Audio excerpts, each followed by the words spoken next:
الميت وتخرج الميت من الحي وترزق من تشاء بغير حساب العالمين.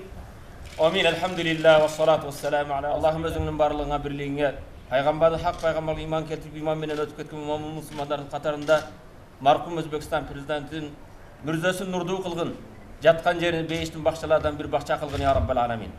Bordoş, jindeş bir tuğandarız Özbekistan'a eline jerini Allah tabarak ve taala bereke vergin. Eki mamlekettin dostluğunu bekem kılgın ya Rabbel alamin. Jaratkan Allah'ımızdan jalbar turan arın yüreğimizdeki jakşı tilek maksatlarımızı kabul kılgın, dostluğumuzu bekem kılgın ya Rabbel alamin. Amin. Bir rahmetike ya.